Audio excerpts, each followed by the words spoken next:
Hello. Um, Doing this much later in the day than I intended. I actually rehearsed all of this morning and what I was going to say, and then just ended up having a busy day. Um, Time got away from me. But what I wanted to talk about was habits, letting go of habits. Um, I've let go of two very long-standing habits in the past 6 months. The first one was smoking, um, and the second one was a pain that I used to have, an inflamed spot in the side of my neck, which you might not even think about as a habit, but when I explain to you how it kind of disappeared, maybe you'll see it in a different way. And if you think about a sort of holistic approach to health, where chronic sites of inflammation or pain like that, which didn't actually, no matter how many times I went to physio, they didn't really find anything wrong other than just a lot of tension. I would say that is a habit that I was holding on to certain things that caused that pain to be there and be a site of inflammation, be a site that always responded to stress factors, by triggering pain that could sometimes turn into a migraine, sometimes turn into backache, and just at least enough discomfort and heat in the back of my neck that it would bother me all day or sometimes for days on end. And what got rid of that was a session of kinesiology with Laura Mellish. You can see the video about that. I'll put the link underneath. And yeah, it was all deep primal sort of stuff that came up, that I had to let go of and then the pain just magically went. It wasn't even something we were particularly targeting. And in that session, I don't think it was something that came up during the session. So yeah, I let go of the habit of having this site of inflammation in the back of my neck. It was a lot of old anger and pain that came out in the session, and it's been magically gone ever since. And the circumstances where I'm waiting for it to happen, thinking, oh, this is bound to trigger it, well, the knot isn't there, so it can't get inflamed anymore. So thank you to Laura Mellish for her miracle and letting me do that work with her. And the second habit, of course, is stopping smoking, which pretty much everyone would agree was a habit. And the funny thing is that in order to stop smoking, what I had to give up was not actually tobacco. What I had to give up was a set of attitudes and possibly beliefs about myself, but certainly things that I was trying to communicate to the world through those smoke signals. One of which was, I'm a rebel and I don't give a fuck about health, blah blah blah blah. It was a very childish attitude. And the other one was, it's a way of letting people know that I've got issues, like I've got problems, I'm a bit fucked up. Because I mean, if you didn't have issues, you would not hate yourself enough to smoke tobacco. And that is just a simple fact. I will brook no argument about that.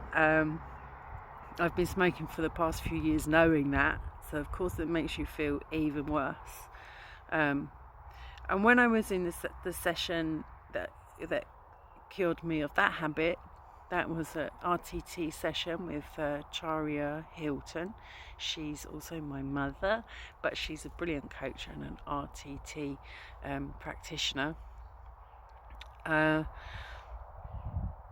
Again, it was childhood things that came up, incidents that you regress back to, and you see the stepping stones, how you got from those incidents to being a person that smokes and is destroying themselves, trying to signal to the world that they want some sort of help, they need something, they're not like you, and they've got problems.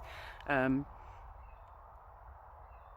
one of the insights that came to me about 10 days after the session, I'll add, by the way, that after the session I had basically the remains of a cigarette that I still had in my car as I drove away, and since then not a drop of tobacco has passed my lips in months and months, even though I'm around it on a daily basis. I can sit next to someone smoking.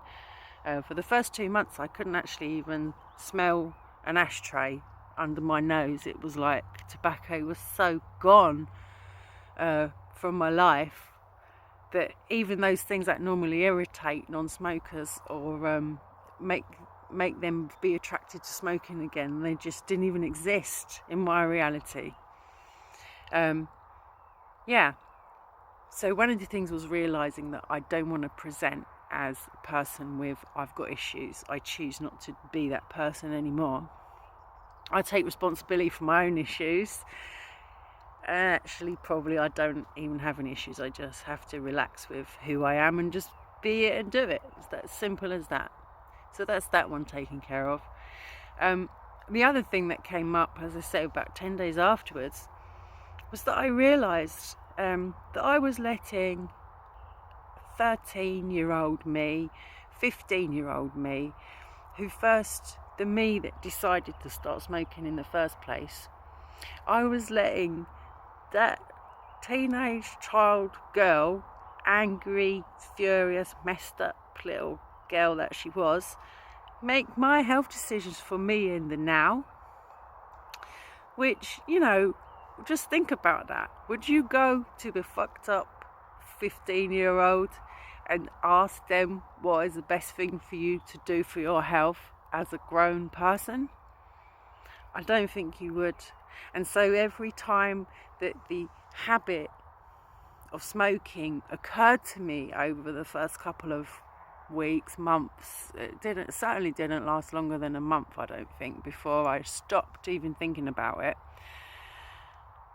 But occasionally, like at a time when I normally would have smoked, like say I just got in and back from work or shopping or something, and you sit down and have a smoke and a cup of tea, I would just think, yeah, but I ain't going to let no 15-year-old girl be making my decisions about what I do now, because that's just ridiculous.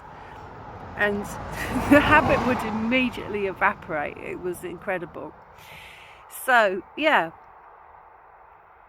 it's all about changing who you think you are and who you want to present to the world.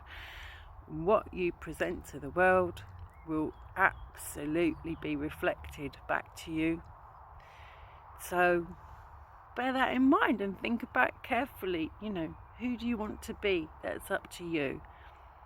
And yes, you are composed of a lot of habitual behaviours for the most part. We all are.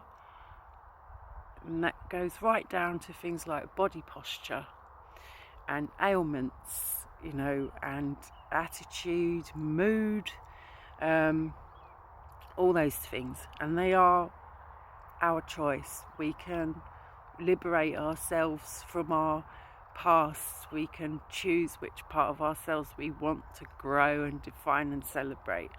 And we can choose to learn new things and new ways of being. It's all up to us.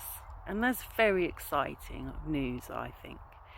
So, yeah, no more smoke signals for me. I'm communicating with the world directly now with actual words. And I'm generally finding it's working out a lot better for me than either the psychic method or the smoke signals I was using before. So, anyway, yeah, have a brilliant rest of your night, and I hope that might be of some help to some of you. Okay, take care.